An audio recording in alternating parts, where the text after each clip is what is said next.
Soy la más feliz que he sido nunca, pero mi familia todavía dice que debería haber abortado en lugar de arruinar mi vida. No exagero. Mi tía Marta literalmente tomará a mi hija de mis brazos sin preguntar, anunciando que necesito un descanso antes de que siquiera haya dicho hola. Tener a Lucía a los 18 no ayudó a mi caso. Mis parientes todos susurraban sobre mí siendo otra estadística. Durante el parto, le preguntaron a mi prometido cuando planeaba su escape. Incluso ahora, mi abuela sigue intentando alimentar a Lucía porque aparentemente lo estoy haciendo todo mal. Arrebatará la cuchara de mi mano a mitad de la alimentación y anunciará cómo soy la oveja negra que ni siquiera puede alimentar a su bebé, ¿verdad? El fin de semana pasado en la fiesta de cumpleaños de mi prima Sofía fue cuando alcancé mi punto de ebullición. Toda la familia extendida estaba allí. Tías, tíos, primos segundos, todos con una opinión sobre mis elecciones de vida. Durante la preparación del almuerzo, mi tío Roberto hizo su chiste favorito sobre bebés teniendo bebés mientras me miraba directamente. Literalmente salvó vidas para ganarme la vida. Luego la amiga de mi mamá Elena me acorraló junto a la mesa de bebidas. Qué lástima, dijo lo suficientemente alto para que todos escucharan. Tenías tanto potencial.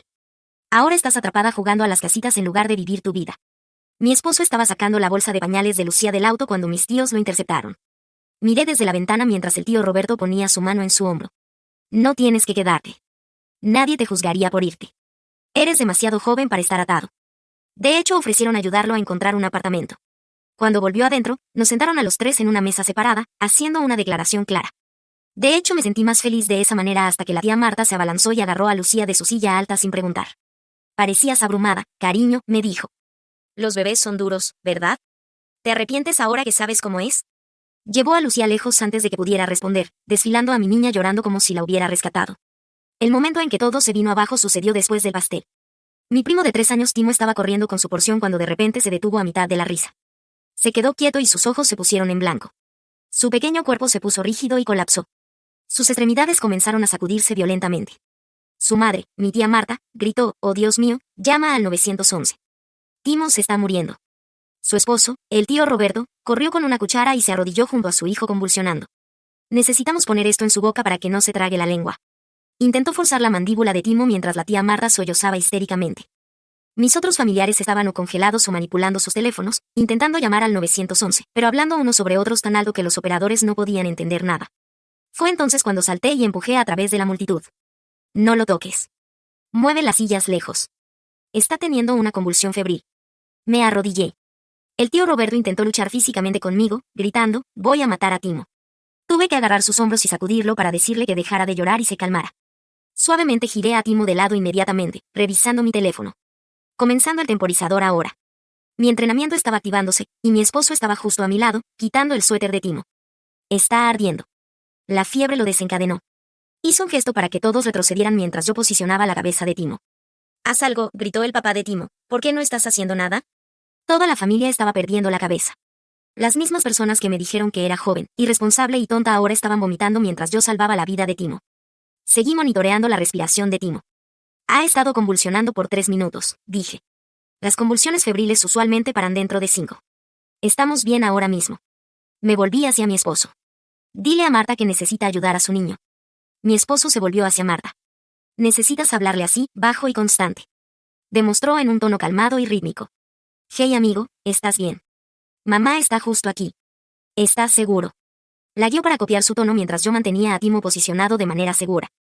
La convulsión paró a los 4 minutos y 15 segundos. Timo estaba llorando, confundido y asustado. Carlos inmediatamente lo levantó, sosteniéndolo pecho contra pecho, tarareando vibraciones bajas que calmaron a Timo en segundos. «El contacto piel ayuda a regular su sistema nervioso más rápido», explicó. El capítulo 3 de mi libro cubre técnicas de confort post-convulsión. Libro, jadeó mi abuela, prestando más atención al hecho de que había sido probada equivocada que al hecho de que su nieto estaba vivo. Crianza básica para padres adolescentes. Dije rápidamente, todavía atendiendo a Timo. Marta corrió a googlear el nombre. 750 reseñas. Se volvió hacia nosotros como si tuviéramos 5 cabezas. 750 reseñas en un libro sobre crianza. «Y casi dejas que tu sobrino muriera en una fiesta de cumpleaños», gritó. «Deberían avergonzarse de escribir esta cosa mientras no pueden proteger a un niño de casi morir. Voy a demandarlos por peligro infantil». Antes de que lo supiera, estaba al teléfono con abogados. La peor parte es que sabía que hablaba en serio porque las 750 reseñas significaban que el libro había hecho mucho dinero. Y una vez que Marta vio signos de dólar, nadie la detendría. Estaba decidida a tomar nuestro dinero, nuestra familia y nuestro niño. No pude moverme por un segundo, solo parada allí en la sala de Sofía mientras Marta seguía gritando al teléfono sobre abogados y demandas, su cara poniéndose más roja con cada palabra. Todos me miraban como si realmente hubiera hecho algo malo, como si no hubiera salvado la vida de Timo minutos antes. Carlos caminó y gentilmente tomó a Lucía de mis brazos sin decir nada, luego se inclinó cerca y me dijo que deberíamos irnos antes de que esto empeorara. Mis manos temblaban tanto que apenas podía agarrar nuestra bolsa de pañales de la silla donde la había dejado.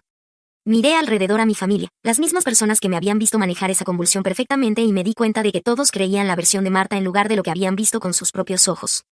Salimos mientras Marta todavía gritaba al teléfono y nadie intentó detenernos o decir adiós. El viaje en auto a casa fue tan silencioso excepto por Lucía balbuceando felizmente en su asiento de auto, haciendo esos pequeños sonidos que siempre hace cuando está contenta. No tenía idea de que nuestras vidas enteras acababan de cambiar en la última hora. Carlos no dijo nada hasta que entramos en nuestro driveway y apagó el motor. Se sentó allí por un minuto antes de volverse a mirarme, su voz constante, pero podía oír la preocupación debajo cuando dijo que necesitábamos documentar todo lo que pasó hoy. Asentí porque ya estaba reproduciendo cada momento de la convulsión en mi cabeza, pasando por cada paso que tomamos y sabiendo que habíamos hecho todo exactamente bien. Llevamos a Lucía adentro y la puse a dormir su siesta mientras Carlos sacaba su laptop del dormitorio. La puso en la mesa de la cocina y abrió un nuevo documento, luego me miró y dijo que deberíamos empezar desde el principio. Me senté junto a él y comencé a hablar a través de la línea de tiempo mientras él escribía, registrando los tiempos exactos y lo que cada miembro de la familia dijo e hizo. Lucía se despertó después de una hora y vino tambaleándose a la cocina con su oso de peluche favorito. Así que la puse con sus bloques en el piso cerca donde podía verla. Carlos sacó el capítulo de manejo de convulsiones de su libro en su teléfono y comparamos nuestras acciones con el protocolo publicado paso a paso, confirmando que habíamos seguido cada cosa perfectamente. Agarré mi teléfono y comencé a tomar capturas de pantalla de todas las reseñas del libro antes de que la demanda amenazada de Marta pudiera dañarlas de alguna manera.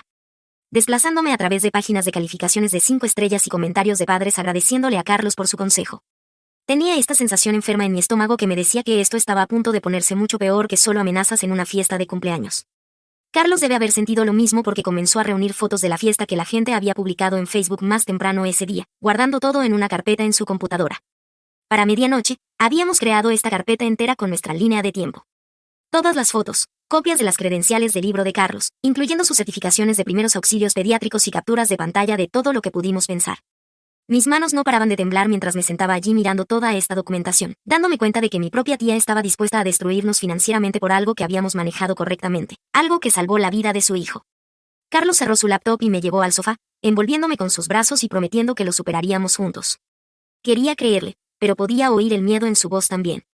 Ese ligero temblor que significaba que estaba tan asustado como yo sobre lo que Marta podría hacer realmente.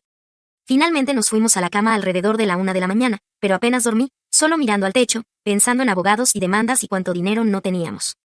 Me desperté a las 6 cuando mi teléfono comenzó a vibrar sin parar en la mesita de noche. 17 llamadas perdidas de diferentes miembros de la familia que no había hablado en meses o incluso años. Abrí Facebook y vi que Marta había publicado esta cosa larga afirmando que nos quedamos parados y no hicimos nada mientras Timo casi moría, que nos negamos a ayudar y solo lo vimos convulsionar. La publicación ya tenía 43 comentarios, y desplacé a través de ellos, sintiéndome más enferma con cada uno. Parientes que apenas conocía, todos de acuerdo en que era una madre no apta que puso en peligro a un niño. Alguien que nunca había conocido siquiera comentó que a las madres adolescentes no se les debería permitir tener hijos. Carlos me encontró en el baño a las 6:30, sentada en el piso llorando mientras leía más comentarios.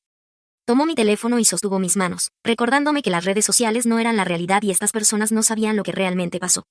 Mi mamá llamó a las 7, y de hecho sentí esperanza por un segundo cuando vi su nombre en la pantalla, pensando que quizás estaría de mi lado. Contesté y inmediatamente preguntó por qué hice tal escena en lugar de dejar que los adultos manejaran la emergencia de Timo. Intenté explicar que soy una adulta y literalmente salvé su vida con mi entrenamiento médico, pero me cortó antes de que pudiera terminar. Dijo que Marta estaba solo molesta y que debería disculparme para mantener la paz en la familia. Colgué sin decir adiós porque no confiaba en mí misma para no empezar a gritar. El teléfono de Carlos comenzó a sonar con números que no reconocíamos y ignoró los primeros, pero finalmente contestó uno alrededor de las 8. Vi su cara cambiar mientras escuchaba a quienquiera que estuviera al otro lado. Luego dijo sin comentarios y colgó. Me dijo que era un reportero de algún blog local de crianza preguntando sobre el controvertido autor padre adolescente cuya negligencia llevó a la hospitalización de un niño. Ambos nos dimos cuenta al mismo tiempo de que Marta debía haber contactado a medios con su versión retorcida de lo que pasó. Carlos inmediatamente llamó a su editor de libros para advertirle sobre potencial prensa negativa viniendo hacia ellos. Me obligué a prepararme para el trabajo porque tenía un turno programado y mis pacientes me necesitaban. Además, pensé que quizás la normalidad ayudaría. Dejé a Lucía en la guardería y conduje al hospital intentando enfocarme en mi trabajo en lugar de todo desmoronándose. Mi supervisora me llevó aparte después de las rondas matutinas y preguntó si todo estaba bien en casa. Su voz gentil pero preocupada. Dijo que alguien había llamado al hospital afirmando que estaba bajo investigación por peligro infantil. Expliqué toda la situación tan calmadamente como pude mientras internamente entraba en pánico de que las mentiras de Marta ahora alcanzaran mi lugar de trabajo también. Durante mi almuerzo, cometí el error de mirar Facebook de nuevo y me sentí físicamente enferma leyendo más comentarios. Parientes estaban describiéndome como siempre irresponsable y demasiado joven para manejar emergencias. Gente que apenas me había hablado en años de repente tenía opiniones fuertes sobre mi crianza. Elena había comentado que había intentado advertir a todos sobre mi pobre juicio, refiriéndose a esas cosas crueles que había dicho en la fiesta sobre mi arruinando mi vida. Ni un solo miembro de la familia me había defendido o siquiera reconocido que Timo estaba vivo por lo que hice. Mi teléfono vibró con un texto de Carlos diciendo que sus ventas de libros habían caído 30% desde ayer, y varios foros de crianza estaban discutiendo si sus credenciales eran siquiera legítimas. Su editor estaba preocupado por la óptica y quería pausar toda la campaña de marketing hasta que esto pasara. Me senté allí en la sala de descanso mirando su texto, dándome cuenta de que la amenaza de demanda de Marta ya nos estaba costando dinero, incluso aunque no había presentado nada aún. Terminé mi turno en una niebla y conduje a casa en piloto automático, mi mente reproduciendo el texto de Carlos sobre la caída de ventas una y otra vez. Cuando entré en nuestro driveway, noté un sobre blanco encajado entre nuestra puerta principal y el marco. La dirección de retorno mostraba un bufete de abogados que nunca había oído, y mis manos comenzaron a temblar antes de siquiera abrirlo. Dentro había una carta formal en papel pesado con membrete en relieve. Tuve que leer el primer párrafo 3 veces antes de que las palabras tuvieran sentido. Marta y Roberto estaban demandando 50,000 pesos por distrés emocional, gastos médicos y supervisión negligente. La carta afirmaba que fallamos en actuar apropiadamente durante la convulsión de Timo y causamos trauma duradero a su familia. Mi visión se volvió borrosa mientras seguía leyendo. Querían que Carlos dejara de vender su libro inmediatamente y emitiera una disculpa pública, admitiendo que su consejo de crianza era peligroso y casi mató a un niño. Caminé adentro, todavía sosteniendo la carta, sintiendo que podría vomitar. Carlos estaba en la cocina haciendo la cena con Lucía en su silla alta, y tomó una mirada a mi cara antes de ponerle espátula. Le entregué la carta sin decir nada y vi su expresión cambiar mientras la leía. Nos sentamos en la mesa de la cocina por más de una hora leyendo la carta una y otra vez, intentando entender cómo salvar la vida de un niño se había convertido en esto. El lenguaje legal hacía que sonara como si nos hubiéramos quedado parados sin hacer nada mientras Timo estaba en peligro. Una sección de hecho afirmaba que el intento de Roberto de poner una cuchara en la boca de Timo era la respuesta médica correcta, y deberíamos haberlo apoyado en lugar de interferir. Comencé a reír porque todo era tan ridículo. Pero luego la risa se convirtió en llanto y no podía parar. Carlos acercó su silla a la mía y sostuvo mi mano mientras sollozaba. Lucía seguía intentando darme su oso de peluche desde el otro lado de la mesa. Sintiendo que algo estaba mal. La carta listaba daños específicos incluyendo costos de terapia para Timo, salarios perdidos para Marta, que tomó tiempo libre del trabajo, y compensación por su sufrimiento emocional continuo. Adjuntaron un plazo de 7 días para responder o presentarían una demanda en corte. Carlos se levantó y sacó nuestra carpeta de emergencia del cajón, la que tenía toda nuestra documentación de la fiesta. Extendimos todo en la mesa junto a la carta legal, comparando lo que realmente pasó con lo que el abogado de Marta estaba afirmando. Recordé a mi compañera de trabajo Paula mencionando a una abogada de derecho familiar que ayudó a su hermana con un problema de custodia. Así que busqué en mis textos para encontrar el nombre, Laura Mendoza. Llamé al número que Paula me había enviado aunque eran casi las 7 de la noche, esperando dejar un voicemail. Una mujer contestó al tercer timbre, y expliqué la situación tan calmadamente como pude manejar. Escuchó sin interrumpir y luego preguntó unas pocas preguntas rápidas sobre la línea de tiempo y si teníamos documentación. Cuando le dije sobre nuestra carpeta con timestamps y fotos, hizo un sonido aprobatorio. Podía reunirse con nosotros mañana por la mañana a las 9 si podíamos hacerlo funcionar. Luego nos advirtió que incluso demandas completamente ridículas cuestan dinero defenderlas y deberíamos prepararnos para honorarios legales. Sentí a Carlos apretar mi mano mientras decía eso. Después de colgar, nos sentamos allí haciendo matemáticas en nuestras cabezas sobre cuánto nuestros ahorros podían cubrir. Nuestro fondo de emergencia tenía unos 8,000 pesos, pero habíamos planeado usar algo de eso para un auto nuevo ya que el de Carlos estaba haciendo ruidos raros. Ahora todo ese dinero podría tener que ir a abogados en lugar. Esa noche, yacía en la cama mirando al techo mientras Carlos dormía inquietamente a mi lado. Cada vez que cerraba mis ojos, veía la cara de Marta en la fiesta. La manera en que nos miró con puro odio mientras sostenía su teléfono. Mi propia familia se había vuelto en contra mía tan rápido, todavía no se sentía real. Seguía pensando en todas las veces que excusé sus comentarios sobre mi edad o mis elecciones, diciéndome a mí misma que lo decían con buena intención. Pero esto no era preocupación. Esto era vindicativo y cruel. Mi abuela no había llamado ni una vez desde la fiesta para verificar si estaba bien o para oír mi lado de la historia. Eso dolía peor que la demanda de Marta en algunos aspectos. A las 3 de la mañana, me rendí con el sueño y fui a la habitación de Lucía. Estaba durmiendo pacíficamente con su manta favorita arrugada bajo su barbilla. Me quedé allí mirándola respirar, sintiéndome tan protectora que hacía doler mi pecho. Carlos y yo habíamos construido esta pequeña familia a pesar de que todos decían que fallaríamos. Teníamos un hogar y trabajos y una hija feliz y saludable.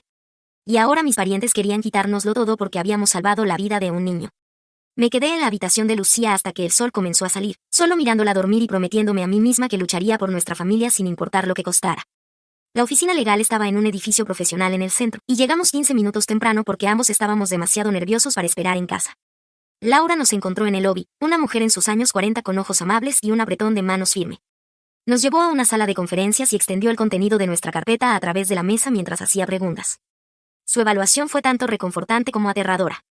Dijo que las afirmaciones de Marta eran legalmente débiles porque habíamos seguido el protocolo médico apropiado, pero el caso todavía requeriría una respuesta legal formal que costara dinero.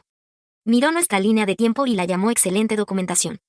Luego explicó que demandas familiares a menudo se ponen desordenadas y emocionales de maneras que casos regulares no. El honorario de retención era 3,000 pesos solo para empezar. Estimó que el costo total podría llegar a 10 a 15,000 si Marta realmente presentaba en corte, y teníamos que pasar por todo el proceso. Me sentí enferma oyendo esos números. La mano de Carlos estaba temblando cuando firmó el acuerdo de retención.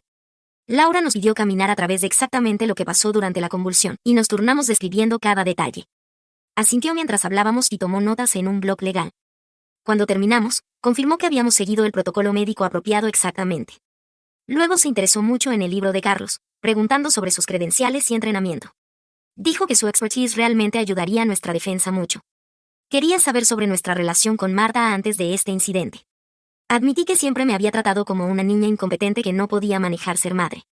Agarraría a Lucía sin preguntar y haría comentarios sobre mí siendo demasiado joven, pero nunca había amenazado acción legal antes o afirmado que era peligrosa.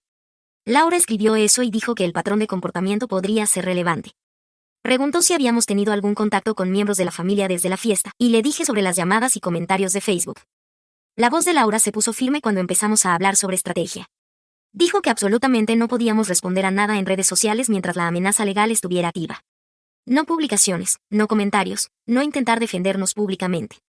Enviaría una respuesta formal al abogado de Marta, declarando que actuamos apropiadamente y rechazando todas sus demandas. Le pregunté si deberíamos contrademandar por difamación ya que Marta había publicado mentiras sobre nosotros en Facebook. Laura sacudió la cabeza y explicó que eso escalaría todo y costaría aún más dinero. El objetivo era hacer que esto desapareciera lo más barato y rápido posible, no castigar a Marta aunque lo mereciera. Incluiría nuestra documentación y las credenciales de Carlos en su respuesta para mostrar que teníamos una defensa fuerte. Luego nos entrenó en cómo manejar cualquier miembro de la familia que intentara contactarnos. Mantenerlo breve. No discutir el caso. Referirlos a nuestra abogada. Carlos preguntó qué pasaría si Marta presentaba en corte de todos modos. Y Laura nos caminó a través de ese proceso. En el camino a casa de la oficina de Laura, Carlos estuvo callado por un largo tiempo. Finalmente, admitió que estaba asustado por el dinero. Entre los honorarios legales y sus ventas de libros cayendo, estábamos mirando perder quizás 20,000 pesos o más. Nos sentamos en el auto fuera de nuestra casa mientras sacaba nuestras cuentas bancarias en su teléfono. Hicimos las matemáticas juntos, calculando lo que podíamos permitir si esto se arrastraba por meses. Nuestro fondo de emergencia cubriría el retén de Laura y quizás un pago más. Después de eso, tendríamos que meter en el fondo universitario de Lucía, que tenía unos 15,000 pesos que habíamos estado ahorrando desde que nació. Me sentí horrible de que la toxicidad de mi familia estuviera amenazando el futuro de nuestra hija. Carlos intentó tranquilizarme de que podíamos reconstruir el fondo universitario más tarde, pero podía oír la preocupación en su voz. Nos sentamos allí por casi 20 minutos solo mirando los números en la pantalla de su teléfono. Ambos demasiado abrumados para entrar aún. Mi teléfono sonó esa tarde mientras doblaba la ropa, y no reconocí el número. Una voz profesional de mujer se presentó como Sofía Ramírez de Servicios de Protección Infantil. Dijo que habían recibido un reporte de peligro infantil involucrando a nuestra familia y necesitaban programar una visita al hogar. Mi estómago se sintió como si me hubieran golpeado. Tuve que sentarme en el sofá porque mis piernas se debilitaron. El tono de Sofía se mantuvo neutral y profesional mientras explicaba que esto era procedimiento estándar para cualquier reporte involucrando a un niño joven. Necesitaba venir a ver nuestro hogar y hablar con nosotros sobre las alegaciones.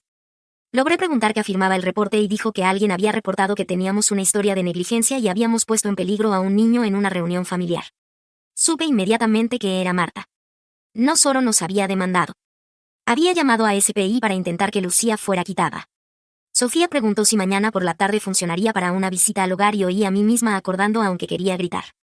Llamé a Laura el segundo que Sofía colgó. Mis manos temblando tan fuerte que apenas podía sostener el teléfono. Estaba hablando demasiado rápido y probablemente no haciendo sentido, pero la voz calmada de Laura cortó a través de mi pánico.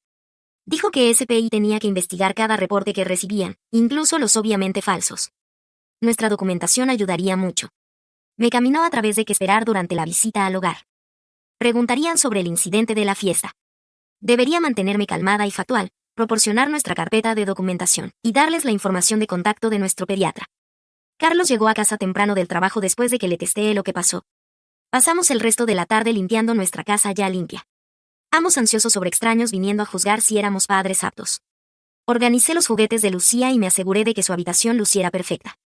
Carlos fregó la cocina hasta que brillara. Nos estábamos agotando con energía nerviosa, incapaces de sentarnos quietos mientras esperábamos la visita de mañana. Lucía jugó felizmente a través de todo, completamente inconsciente de que alguien venía a investigar si sus padres eran lo suficientemente buenos para mantenerla. La tarde siguiente, Sofía Ramírez llegó exactamente a tiempo, cargando una carpeta de cuero y usando una expresión que no revelaba nada. Se presentó calmadamente y pidió caminar a través de nuestro hogar, empezando con la cocina. Abrí el refrigerador y la vi examinar los contenidos, notando nuestras verduras frescas y leche con el nombre de Lucía en ella. Revisó la despensa después, escribiendo algo en su clipboard sobre nuestras estanterías abastecidas. Carlos estaba cerca, respondiendo sus preguntas sobre nuestras rutinas típicas de comidas.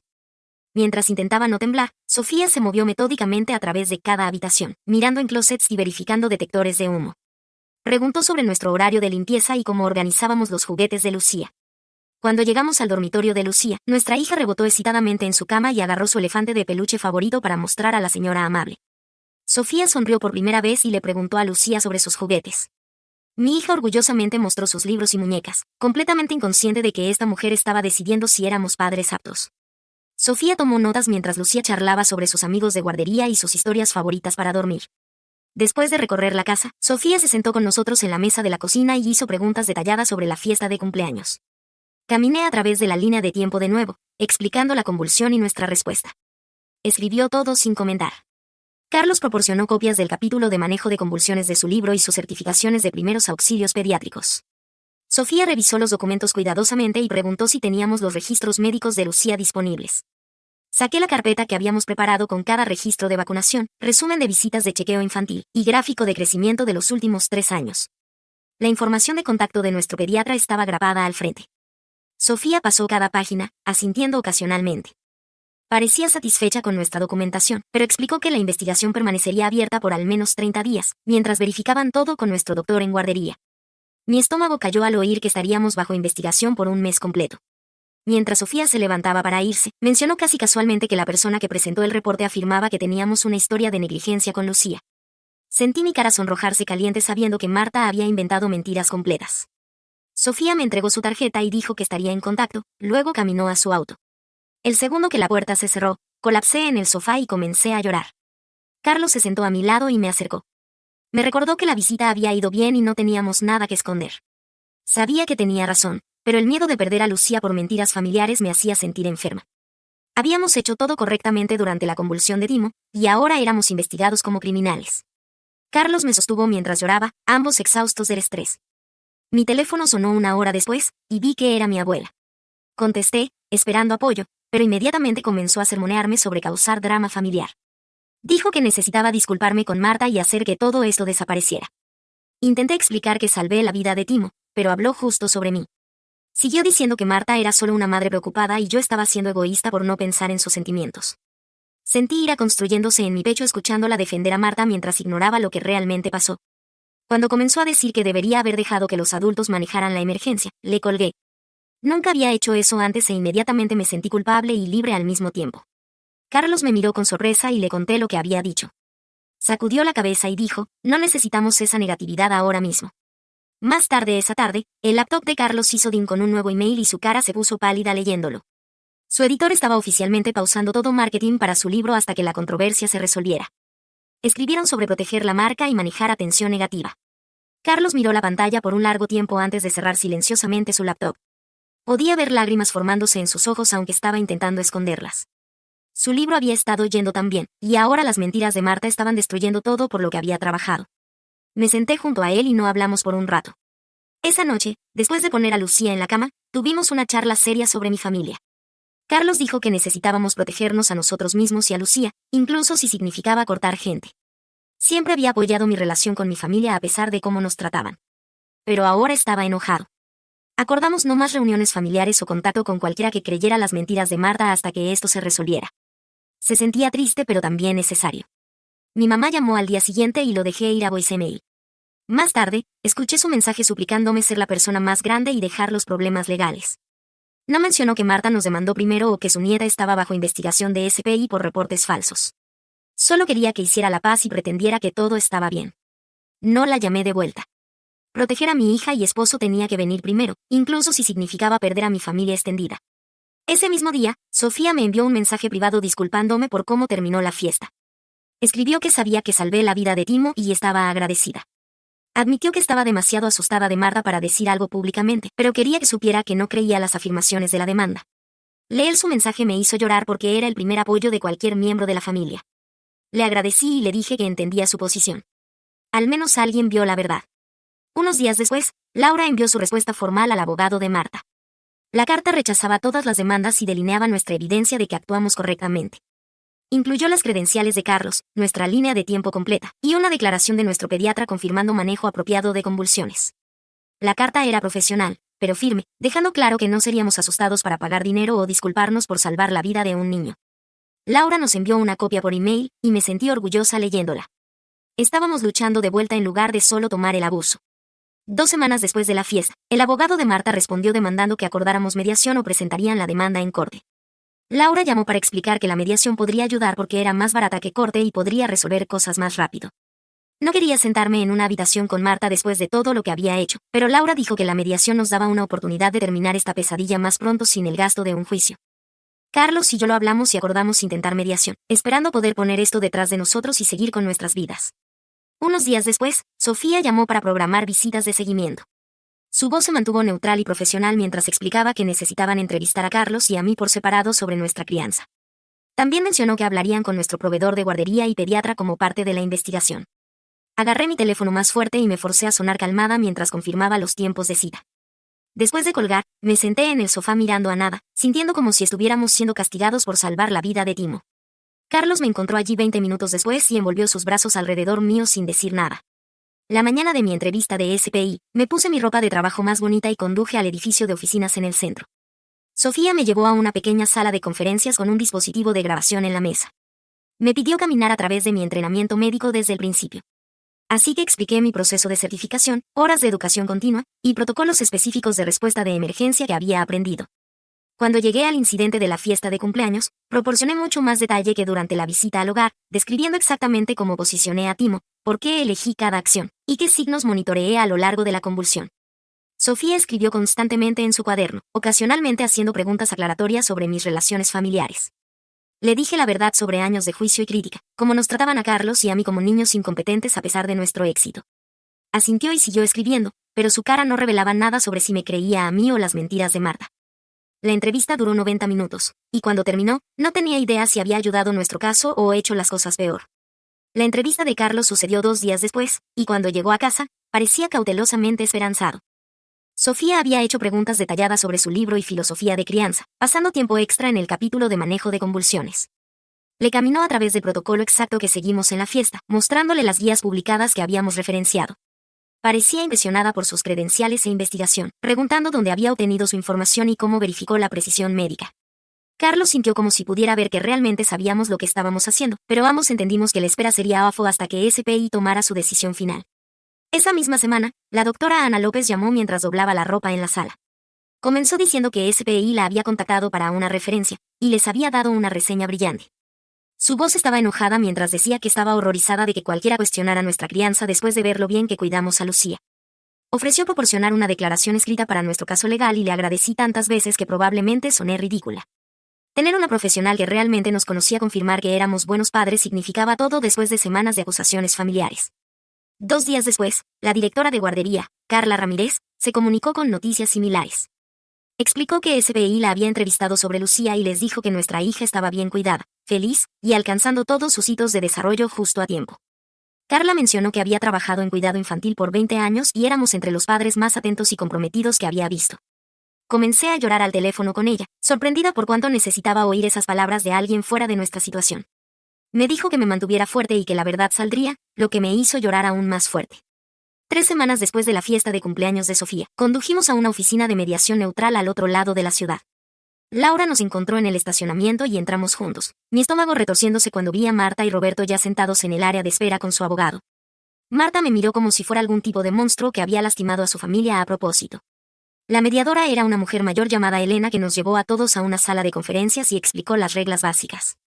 Enfatizó que todo dicho en mediación era privado y estábamos allí para encontrar una solución que ambos lados pudieran aceptar. El abogado de Marta abrió afirmando que habíamos causado a Timo trauma severo a través de nuestra negligencia y su familia merecía compensación por inmenso distrés emocional. Habló sobre lo asustados que habían estado viendo a su hijo tener una convulsión y cómo nuestro fracaso en actuar apropiadamente había hecho todo peor. Laura se mantuvo completamente calmada mientras presentaba nuestra evidencia, delineando la línea de tiempo, las credenciales de Carlos, y documentación médica, probando que habíamos manejado la convulsión correctamente. Caminó a través de cada acción que tomamos y la emparejó con protocolo apropiado de múltiples fuentes médicas. La mediadora pidió al abogado de Marta proporcionar cualquier evidencia médica de que habíamos actuado mal, y admitió que no tenían ninguna. Elena llamó a un caucus privado y nos llevó a Laura, Carlos y a mí a una habitación más pequeña por el pasillo. Laura cerró la puerta y nos dijo que el caso de Marta se estaba desmoronando, pero podrían aún presentar en corte solo para hacer Spiteful. Recomendó ofrecer un acuerdo mutuo donde ambos lados dejaran todas las afirmaciones y acordaran no contacto futuro. Sentí ira subir en mi pecho ante la idea de cualquier acuerdo que no incluyera a Marta admitiendo que había mentido sobre todo.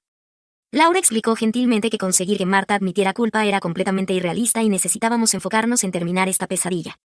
Cuando volvimos a la habitación principal, Elena sugirió un acuerdo donde todos acordaran parar toda acción legal y declaraciones públicas sobre el incidente.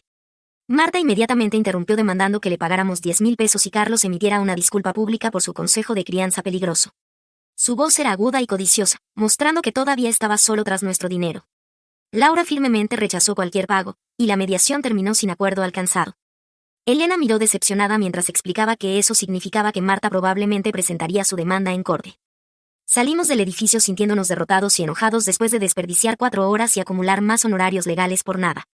Carlos se mantuvo callado durante el viaje a casa, mirando por la ventana al tráfico pasando. Finalmente admitió que estaba preocupado por el dinero, como los costos legales seguían acumulándose, y cuánto peor esto podría ponerse si terminábamos en corte actual. Apreté su mano y prometí que lo superaríamos juntos. Pero adentro, estaba asustada sobre cómo permitiríamos todo y qué pasaría si un juez de alguna manera creyera la versión de Marta de los eventos. El próximo día, un sobre grueso llegó por correo certificado requiriendo mi firma, y mis manos temblaron mientras firmaba por él, sabiendo exactamente que estaba adentro. Me senté en nuestra mesa de cocina y saqué los documentos legales, viendo el nombre de Marta en la parte superior de una demanda formal reclamando 50,000 pesos en daños por negligencia, distrés emocional y peligro infantil. La queja estaba llena de lenguaje legal que hacía que todo se sintiera más real y aterrador que las amenazas de Marta en la fiesta. Describía cómo supuestamente fallamos en actuar apropiadamente durante la emergencia médica de Timo y causamos trauma severo a su familia.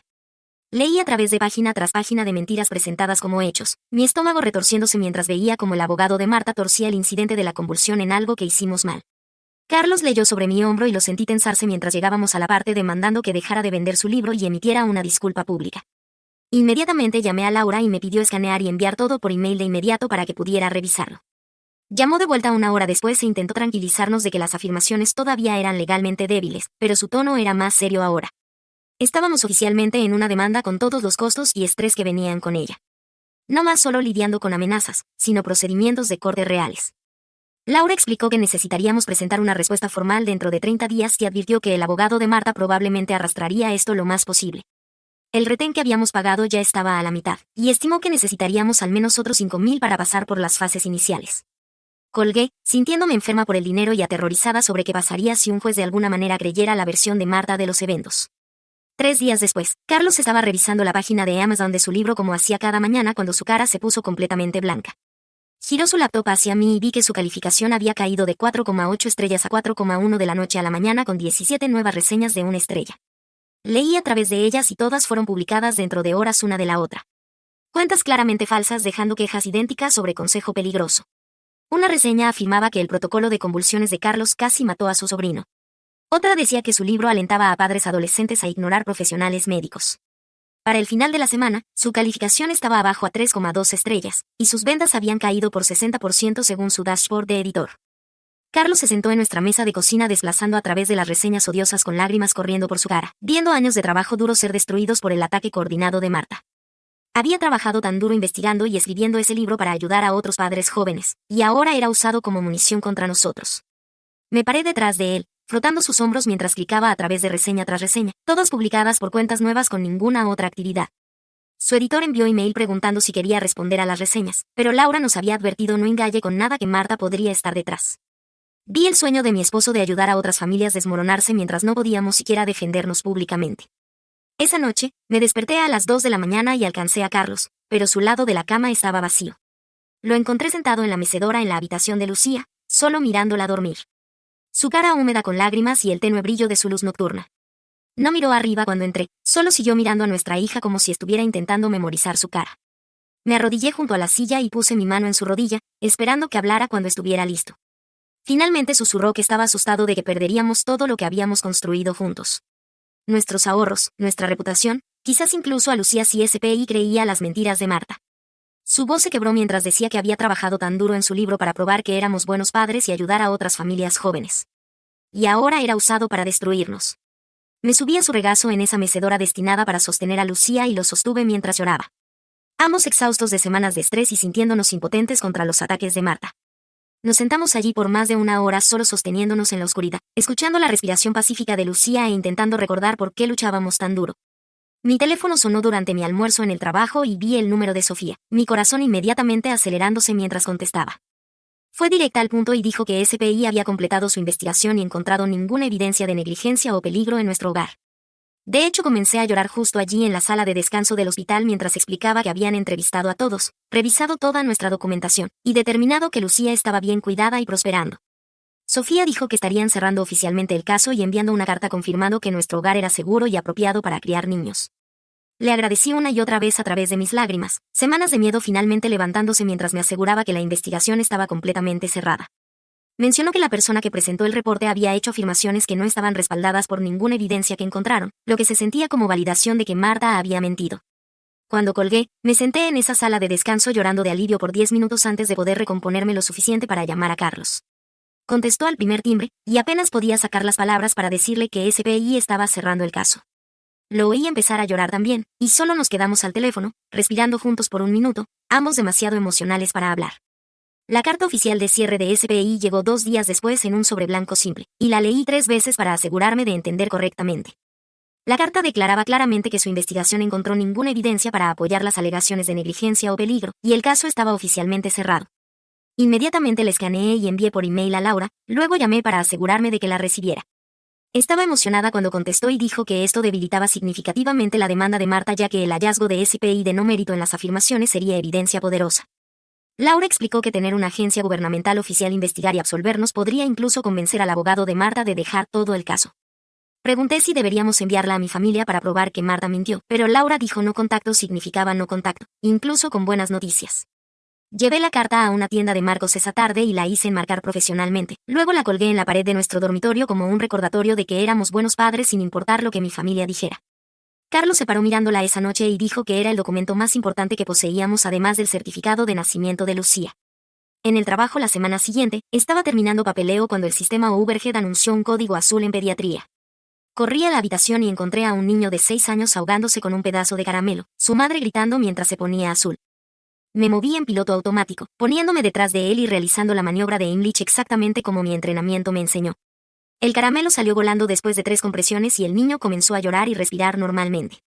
Su madre me abrazó sollozando de alivio mientras verificaba sus vitales y me aseguraba de que estuviera bien. Mi supervisora estaba parada en la puerta y me llevó aparte después de que calmamos a la familia. Dijo que me había visto manejar esa emergencia con la misma habilidad calmada que mostré durante la convulsión de Timo en la fiesta. Sus palabras exactas fueron que nunca dudó de mis habilidades a pesar de las quejas que mi familia había llamado sobre mí. Ese cumplido significaba más de lo que probablemente sabía porque las acusaciones de Marta me habían hecho dudar de mí misma, incluso aunque sabía que había hecho todo bien. Caminando de vuelta a mi estación, sentí algo de mi confianza regresando, recordando que era realmente buena en mi trabajo sin importar lo que mi familia dijera.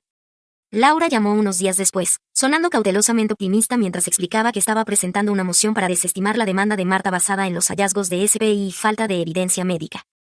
Me caminó a través del argumento legal de que Marta no podía probar que actuamos impropiamente cuando cada investigación oficial y experto médico decía lo contrario. El juez revisaría nuestra moción y la respuesta de Marta antes de decidir si desestimar o dejar que el caso continuara a juicio. Laura advirtió que incluso con nuestra evidencia fuerte, el proceso podría aún tomar meses porque las cortes se mueven lentamente. También mencionó que nuestros honorarios legales ahora habían alcanzado 8,000 pesos entre el retén, mediación y presentar la moción.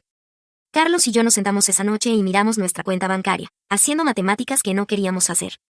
Ya habíamos drenado la mayoría de nuestros ahorros, y ahora teníamos que pausar contribuciones al fondo universitario de Lucía solo para cubrir nuestros costos legales. Me ponía furiosa que la vindictividad de Marta nos estuviera costando dinero destinado para el futuro de nuestra hija. Mi teléfono vibró con un mensaje de Sofía una semana después, y casi no lo abrí.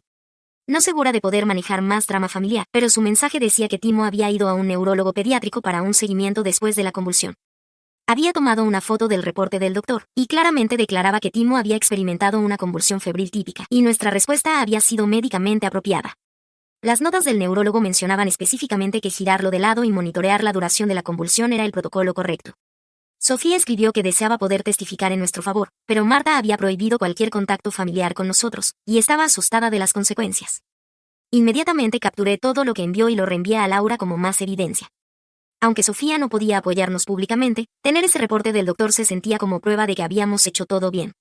Le envié un mensaje rápido de gracias y le dije que entendía su posición, agradecida de que al menos un miembro de la familia viera la verdad. Esa misma semana, mi abuela dejó un voicemail que escuché en altavoz con Carlos. Su voz era aguda y acosadora mientras decía que había roto la familia y necesitaba arreglar este desastre antes de las vacaciones. Siguió sobre cómo Marta era solo una madre preocupada y yo estaba siendo egoísta al arrastrar esto con abogados y presentaciones en corte. Ni una vez mencionó que Marta nos había demandado primero o presentado reportes falsos de SPI que podrían haber hecho que Lucía fuera quitada. Según abuela, yo era el problema por no disculparme y mantener la paz como un buen miembro de la familia debería. Guardé el voicemail y lo envié a Laura como evidencia de la presión familiar continua, pero no llamé a abuela de vuelta.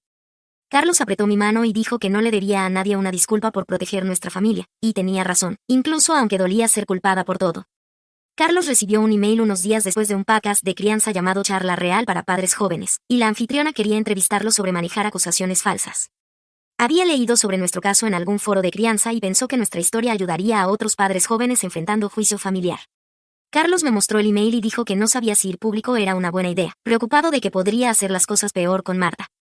Llamé a Laura y pregunté su opinión, esperando que dijera no, pero me sorprendió diciendo que una entrevista de podcast podría ayudar a reconstruir la reputación de Carlos después de que el bombardeo de reseñas destruyera las calificaciones de su libro. Explicó que contar nuestro lado de la historia a una audiencia Seporti podría contrarrestar las mentiras de Marta y mostrar a la gente lo que realmente pasó. Carlos y yo hablamos sobre ello por horas esa noche, pesando los riesgos de ir público contra la oportunidad de finalmente decir la verdad. Decidimos que haría la entrevista porque quedarse callado no nos había protegido y quizás la verdad alcanzando más gente ayudaría. Carlos envió email de vuelta a la anfitriona y programó la grabación para la semana siguiente. Ambos esperando que esta fuera la elección correcta. La grabación del podcast sucedió 3 días después en un pequeño estudio en el centro. Carlos se sentó frente a la anfitriona usando su camisa de botones más bonita, la que había planchado esa mañana mientras practicaba sus puntos de habla. La anfitriona empezó preguntando cómo nos conocimos, y Carlos contó la historia de nosotros siendo compañeros de laboratorio en biología de secundaria, lo que hizo que todo se sintiera más real y menos como una defensa legal. Cuando preguntó sobre el incidente de la fiesta de cumpleaños, Carlos sacó su teléfono y caminó a través de la línea de tiempo que documentamos. Explicó convulsiones febriles usando términos simples sobre cómo fiebres altas pueden desencadenarlas en niños pequeños y cómo se ven aterradoras, pero usualmente no son peligrosas si sabes qué hacer. La anfitriona preguntó qué recomendaría a padres que presencian una convulsión, y Carlos listó los pasos exactamente como su capítulo del libro los delineaba. Girar al niño de lado, empezar a cronometrar, remover ropa ajustada, no poner nada en su boca, quedarse calmado y hablar suavemente. Habló sobre cómo el pánico hace todo peor, y cómo tener conocimiento médico básico como padre no es sobre ser perfecto, sino sobre estar preparado. La anfitriona mencionó la demanda, y la voz de Carlos se mantuvo constante mientras decía, a veces hacer lo correcto significa enfrentar consecuencias de gente que no entiende. Preguntó sobre el libro y explicó cómo lo había escrito porque estaba cansado de que padres jóvenes fueran tratados como si no pudieran posiblemente saber lo que están haciendo. La entrevista duró 40 minutos y cuando Carlos llegó a casa, lucía exhausto pero más ligero de alguna manera.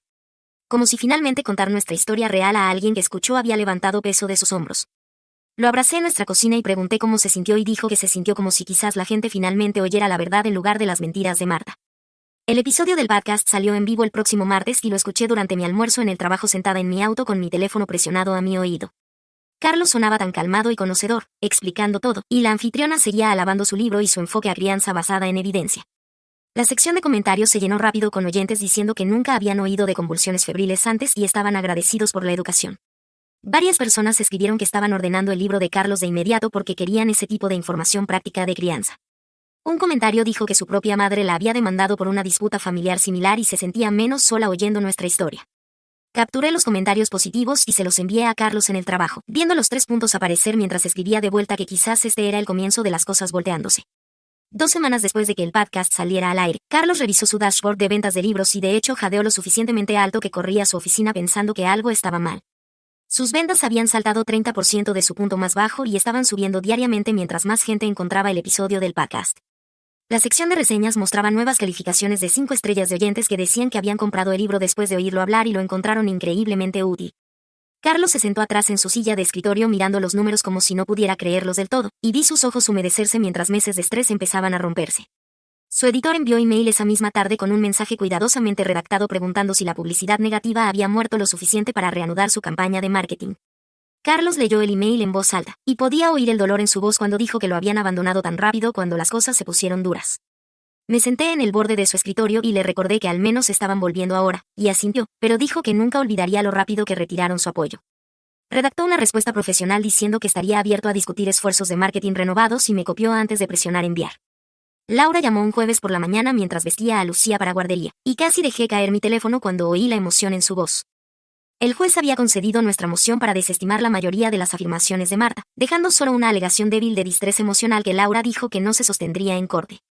Explicó que el abogado de Marta se había comunicado, sugiriendo que podrían estar dispuestos a resolver por un acuerdo mutuo para dejar todo sin dinero cambiando manos. De hecho, grité de alivio y Lucía me miró confundida mientras intentaba explicar a Laura cuánto esto significaba. 2 meses de infierno legal finalmente mostrando progreso y sentí como si pudiera respirar apropiadamente por primera vez desde la fiesta de cumpleaños. Laura me advirtió no celebrar demasiado aún porque todavía necesitábamos pasar por otra sesión de mediación. Pero su tono decía que estaba confiada de que finalmente habíamos encontrado nuestra salida. Llamé a Carlos en el trabajo inmediatamente después de colgar con Laura y se quedó silencioso por un largo momento antes de decir que había estado aterrorizado de que esto se arrastraría por años. Acordamos la sesión de mediación ese fin de semana. Ambos desesperados por terminar esta pesadilla, incluso si significaba sentarnos frente a Marta de nuevo. La segunda mediación sucedió en la misma oficina que antes, pero toda la atmósfera se sentía diferente esta vez. El abogado de Marta lucía cansado y seguía mirando sus notas como si supiera que su caso se había desmoronado. La mediadora nos dio la bienvenida de vuelta y delineó el acuerdo propuesto donde todas las afirmaciones legales serían dejadas por ambos lados, y acordaríamos no contacto futuro. Marta se sentó con sus brazos cruzados, mirándome mientras su abogado explicaba que estaban dispuestos a aceptar desestimación mutua sin ningún acuerdo financiero. Laura calmadamente presentó nuestra posición de que nunca pagaríamos un solo dólar por salvar la vida de Timo y hacer todo correctamente. La mediadora trabajó a través de los detalles del acuerdo, especificando que ninguna parte admitiría culpa, y todas las declaraciones públicas sobre el incidente cesarían. El abogado de Marta seguía intentando negociar por algún tipo de disculpa de nosotros, y Laura lo cerraba cada vez, recordando a todos que el juez ya había desestimado la mayoría de sus afirmaciones. La mediación duró 3 horas con múltiples caucuses privados donde Laura nos llevaría a Carlos y a mí a una habitación separada para discutir estrategia. Durante uno de estos breaks, Carlos apretó mi mano y dijo que solo quería esto terminado para poder volver a nuestras vidas. Marta se negó a disculparse o admitir que había hecho algo mal, sentada con cara de piedra mientras su abogado leía a través de los términos finales del acuerdo. Se acordó remover su publicación falsa de Facebook y parar de hacer cualquier declaración pública sobre nosotros o el incidente. La mediadora preguntó si todos podíamos acordar estos términos, y Laura me miró para confirmación antes de asentir. Sí. No era la vindicación que soñé donde Marta tendría que admitir públicamente que había mentido y disculparse por intentar destruirnos. Laura explicó tranquilamente que esto era en realidad un buen resultado porque terminaba el caso legal sin juicio y nos sacaba de debajo del estrés constante. Carlos y yo firmamos el acuerdo en la mesa de conferencias. Nuestras firmas temblorosas de agotamiento y alivio. Marta firmó sin mirarnos y su abogado reunió sus papeles rápidamente como si quisiera escapar. Salir de esa oficina se sintió surreal sabiendo que la demanda finalmente había terminado, pero también sabiendo que Marta nunca reconocería lo que nos había hecho. Esa noche, Carlos y yo nos sentamos en nuestra mesa de cocina con todas nuestras facturas legales extendidas frente a nosotros, sumando el total final. 12,000 pesos en honorarios de abogada, costos de corte y gastos relacionados. Nuestra cuenta de ahorros que habíamos construido tan cuidadosamente sobre 3 años estaba casi vacía. Me sentí enferma mirando los números y pensando sobre cómo habíamos pagado todo ese dinero solo para defendernos contra mentiras. Carlos sacó su laptop y abrió una hoja de cálculo para crear un presupuesto para reconstruir nuestro fondo de emergencia sobre el próximo año. Calculamos cuánto podíamos ahorrar cada mes si cortábamos en comer fuera y posponíamos algunas reparaciones de casa que habíamos planeado. Era frustrante que la vindictividad de Marta nos hubiera costado tanto dinero y paz mental, pero al menos el caso había terminado y podíamos empezar a avanzar. Miré a Lucía jugando con sus bloques en la sala y me recordé a mí misma que proteger nuestra familia había valido cada dólar. Con el caso legal oficialmente resuelto, Carlos y yo tuvimos una conversación seria sobre límites con mi familia. Acordamos establecer no contacto con Marta, Roberto y mi abuela, que nunca una vez nos apoyó a través de nada de esto. Redacté un mensaje a mi mamá explicando que no podíamos mantener relaciones con gente que creía que pondríamos en peligro a un niño y que había apoyado la demanda de Marta. Mi mamá llamó inmediatamente después de leerlo. Su voz herida y confundida mientras preguntaba cómo podía cortar a mi propia abuela. Expliqué tan calmadamente como pude que abuela me había llamado egoísta y me culpó por romper la familia en lugar de reconocer que Marta nos demandó primero. Mi mamá argumentó que la familia debería perdonar y olvidar que sostener rencores solo lastima a todos. Le dije que había terminado priorizando la comodidad de otras personas sobre la seguridad y salud mental de mi familia. Se quedó callada por un largo momento antes de decir que esperaba que cambiara de opinión algún día. Y dije, quizás algún día, pero no ahora. Colgar esa llamada se sintió tanto terrible como necesario, como cortar un miembro infectado para salvar el resto del cuerpo. Sofía me envió un mensaje 2 semanas después preguntando si podíamos encontrarnos para café, y miré mi teléfono por 10 minutos intentando decidir si podía confiar en cualquier miembro de la familia. Después de todo, finalmente acordé encontrarnos en una cafetería cerca de mi trabajo, eligiendo un lugar público donde me sentiría más segura. Sofía apareció 5 minutos temprano, luciendo nerviosa, ordenando un latte, y sentándose frente a mí en una pequeña mesa junto a la ventana. Se disculpó inmediatamente por no defendernos públicamente y explicó que había estado aterrorizada de la retaliación de Marta después de ver lo que nos pasó. Aprecié su honestidad, incluso aunque parte de mí todavía estaba enojada de que se hubiera quedado callada mientras Marta destruía nuestra reputación. Sofía dijo que había sabido todo el tiempo que habíamos salvado la vida de Timo y la demanda estaba completamente equivocada, pero había estado demasiado asustada para hablar. Hablamos por más de 1 hora sobre dinámicas familiares y cómo Marta controlaba a todos a través de miedo y manipulación. Le dije a Sofía que estaba dispuesta a reconstruir lentamente nuestra relación, pero dejé claro que cualquier contacto futuro requería respetar nuestros límites alrededor de Marta y abuela. Acordó sin dudar y dijo que entendía por qué habíamos sido no contacto con ciertos miembros de la familia. Las ventas de libros de Carlos continuaron subiendo constantemente sobre las semanas siguientes mientras más gente descubría el episodio del podcast y el boca a boca positivo se extendía. Su editor llamó para discutir una segunda impresión con materiales de marketing actualizados y Carlos negoció mejores términos esta vez. Habiendo aprendido de lo rápido que lo abandonaron antes, comenzó a trabajar en un segundo libro sobre manejar crítica familiar como padre joven, canalizando todo el dolor de nuestra experiencia en algo que podría ayudar a otras personas pasando por situaciones similares. Lo veía tipeando en su escritorio tarde en la noche, vertiendo todo lo que habíamos sobrevivido en capítulos sobre establecer límites y proteger tu familia nuclear. Leía secciones en voz alta para mí, y lloraba a veces, oyendo nuestra historia transformada en consejo que podría ayudar a alguien más. Verlo convertir este trauma en algo perpetual me hacía increíblemente orgullosa de cómo habíamos manejado todo. Cómo habíamos rehusado dejar que la vindictividad de Marta nos rompiera.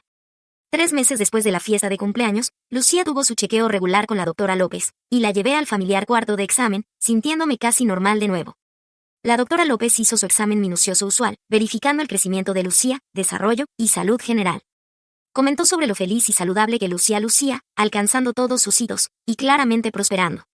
Cuando el examen terminó, la doctora López preguntó cómo Carlos y yo estábamos haciendo después de todo lo que habíamos pasado, y fui honesta de que todavía nos estábamos recuperando financieramente y emocionalmente de la demanda. Se sentó en su taburete rodante y me miró seriamente, diciendo que quería que oyera esto claramente. Éramos excelentes padres, y Lucía estaba prosperando específicamente por el amor y cuidado que proporcionábamos. Todo el juicio de mi familia, todas las acusaciones y amenazas legales, nada de eso cambiaba el hecho de que estábamos haciendo un trabajo asombroso criando a nuestra hija. Lloré en ese cuarto de examen mientras Lucía jugaba con el estetoscopio de juguete. Finalmente oyendo validación de alguien cuya opinión profesional realmente importaba. El sábado siguiente por la tarde, llevamos a Lucía al parque y la vi trepar en el equipo de juego sin la preocupación constante que había vivido en mi pecho por meses. Rió mientras bajaba por el tobogán y de hecho me sentí relajada en lugar de escanear por amenazas o esperar la próxima crisis. Carlos envolvió su brazo alrededor mío mientras nos sentábamos en el banco y me dijo que estaba orgulloso de cómo protegimos nuestra familia a través de todo. Me incliné hacia él y me sentí agradecida por nuestra pequeña unidad, incluso si significaba estar desconectada de la mayoría de mi familia extendida. Lucía corrió demandando que la empujáramos en los columpios y nos turnamos enviándola más alto mientras chillaba de alegría. La simplicidad del momento se sentía casi extranjera después de meses de estrés legal y drama familiar. El lunes en el trabajo, mi compañera de trabajo Mónica me llevó aparte durante nuestro break y mencionó que su hermana pasó por algo similar con suegros vindicativos que intentaron usar el sistema legal contra ella. Ofreció conectarnos para apoyo si quería hablar con alguien que entendiera lo que habíamos pasado. Me di cuenta de que no estábamos solos en lidiar con dinámicas familiares tóxicas, y había en realidad toda una comunidad de gente que había tenido que elegir su familia nuclear sobre parientes extendidos. Mónica dijo que su hermana salió más fuerte y más feliz después de establecer límites firmes, lo que ayudó sabiendo que otros habían sobrevivido esto y reconstruido sus vidas. Me dio la información de contacto de su hermana, y le agradecí, sintiéndome menos aislada de lo que había estado en meses. Esa noche, después de poner a Lucía en la cama, Carlos y yo nos sentamos en nuestro sofá revisando todo lo que habíamos pasado sobre los últimos meses. Reconocimos cuánto más fuertes éramos ahora después de manejar una emergencia médica, una demanda frívola, una investigación de SPI, y traición familiar completa mientras todavía siendo grandes padres para Lucía. Nuestra vida lucía diferente de lo que había imaginado cuando estaba embarazada a los 18 con toda mi familia prediciendo que fallaría. Teníamos contacto limitado con la mayoría de mis parientes ahora, y nuestra cuenta de ahorros estaba seriamente agotada por honorarios legales. Pero sentada allí con el brazo de Carlos alrededor mío y nuestra hija durmiendo pacíficamente en su habitación, me sentí genuinamente feliz y segura en la familia que habíamos construido juntos. Eso era todo lo que importaba. Bueno, ese es el final groundbreaking que nadie vio venir. Si todavía estás aquí, felicitaciones. Has sobrevivido mi nonsense. Adelante y suscríbete porque claramente tienes la stamina para chavos. Te veré en la próxima decisión questionable.